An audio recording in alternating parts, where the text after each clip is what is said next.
That is auspicious moment.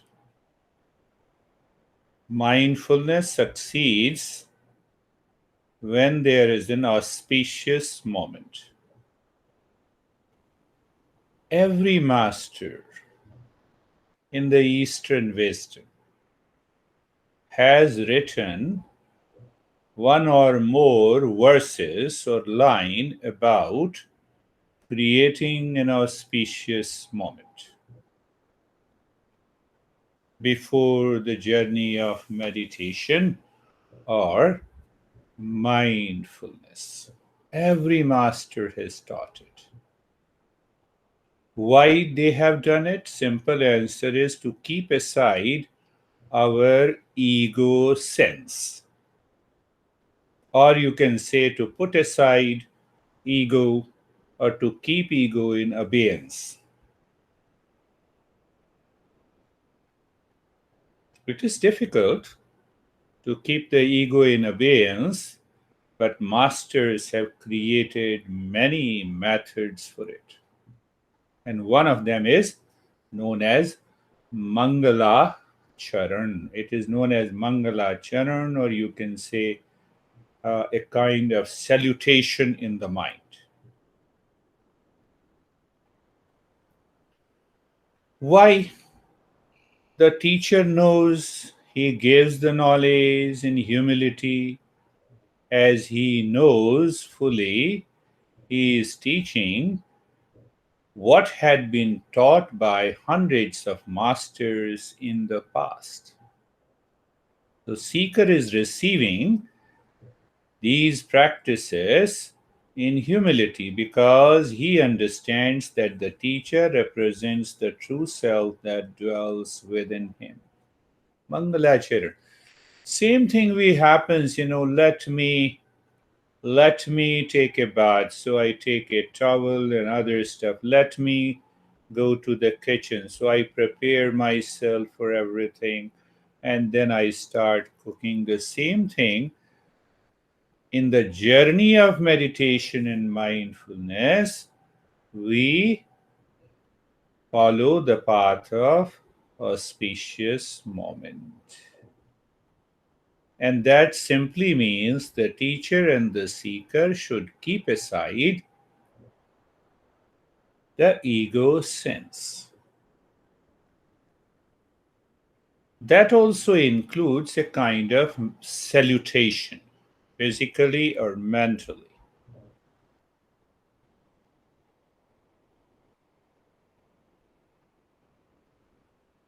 Mangala Charan. Because the path of mindfulness is very subtle. The mind can start listening with the conditioning, habits, preferences, prejudices, likes and dislikes. One has to keep everything aside. That is the way to keep the mind empty.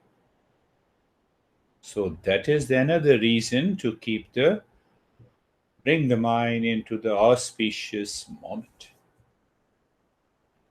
I would say that that auspicious moment is an awareness in the mind not to get carried away by the preferences, likes and dislikes, because that will cause a reaction in the mind at the time of learning. Is God there? Many people ask me. I said, why you worry about whether the God is there or not? Are you there? Do you exist? Are you aware of yourself? Yes, that is the best thing to do. So now, what is that auspicious moment? One master explains that auspicious moment is the restfulness in the mind. It is self awareness. It is, you can say, an aspiration for fulfillment. It is a sense of completeness. That is also known as auspicious moment. One beautiful Shanti mantra has been explained by many masters. It says, Sarve bhavantu sukhina. You see that, let everyone be happy. Sarve santu niramaya. Let everyone be healthy. Sarve bhadrani pashyantu. Let everyone be blessed. Ma kasche dukha bhag bhave. Let none suffer from misery in this world. So when the seeker and the teacher recites the above verse, the mind drops those likes and dislikes and reactions. It is like something like that the Western or we Americans say good morning and good evening. Even if the morning is not good, we make the morning good. That is why we say good morning. That means the change in attitude, change in response, raising your awareness. Another way of the Mangalacharan or creating an auspicious moment is to say Namaste. So Namaste means Namaha, like Om Namah Shivaya. Namah means not me, means not that ego sense, not that individual separate from the rest of the world, but I am you, you are me. That is another way of the creating an auspicious moment. So when I use the word Mangala Charan, Mangal means auspicious, and Charan means the feet. So when the seeker walks the path rightly, correctly, in the state of calmness, he succeeds or she succeeds in meditation or mindfulness.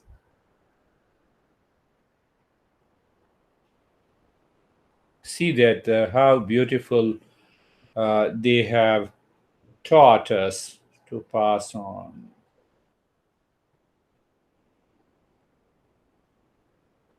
So the idea behind is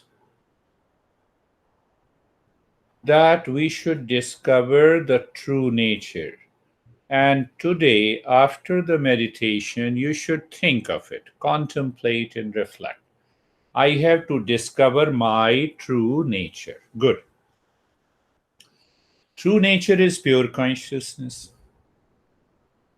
Pure consciousness, and also it is the nature of permanent happiness, love, wisdom.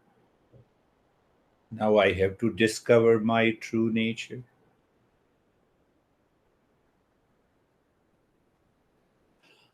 Can my eyes see that pure consciousness? The answer is no. What the eyes can see? One example. The eyes can see only the shape, size, and colors. Does the consciousness has shape, size, and color? No. How the mind and the sense organ can ever see my true nature? That needs to be contemplated and reflected. Can you see the space? No, I cannot see the space, but space is already there. I see the house.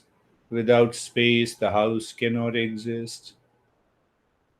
One reason. Now see that why we create in this Mangalacharan. The mind is obsessed with the idea that why shouldn't I see through the mind and the sense organ. Now question comes how and why the eyes cannot see the real self, my true nature, because eyes can see the color, the shape, and the size of the objects, because the properties of the eye and the shape and size of the objects are similar. If they are not similar, eyes cannot see it. How do you say it? That is why the eyes cannot hear anything, cannot hear any sound. They are limited. Ears are limited. Sense of touch is limited. And the mind tries to go through the sense organ to see the different objects of the world. But the mind in the sense organ cannot see the real self. It is behind the mind. That is why mindfulness or meditation. Now we should also understand, then we will start the practice. What is the meaning of behind and beyond?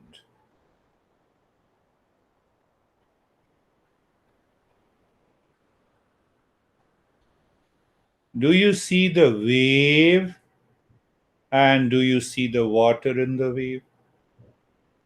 I see both. Very good. Well, if the water is taken away from the wave, does the wave exist? No. So, wave is all water.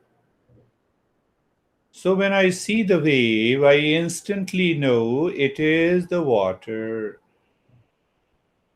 So, for a matter of expression, we say, behind the wave, there is a water. That is the meaning of going behind the mind in a simple manner. We'll pick up other higher principles to go deeper. Look at the example of a pot. So, the clay pot. If you look at the bottom, it is clay. You look on the right side, it is clay. You look on the left side, it is clay. Where is the cup? The cup is in appearance. Cup appears true, but it is not true. So when we are able to see and know that the sky is not blue, still I know sky is not blue, still it appears blue. The cup is not in appearance, but clay is there. Clay is the essential property. Where meditation leads us to? It leads us to our essential nature. So, see what happens when we are absorbed into meditation. We realize the body in appearance. It is not true, so I am not the body. The breath is in appearance, but I am not the breath. The mind is in appearance, I am not the mind. And then I realize my true nature, which is full of peace, happiness, love, truth, and wisdom. This is the how our masters explain and teach us. So, in a nutshell, the mindfulness is a journey of our essential nature. And we started with Mangala Charan, creating an auspicious moment. Why auspicious moment? The last point is that we don't want the mind should object based on its conditioning, based on in its habit, based on its likes and dislikes. So we are asking the mind, please listen carefully, reflect on it so that you grasp the principle.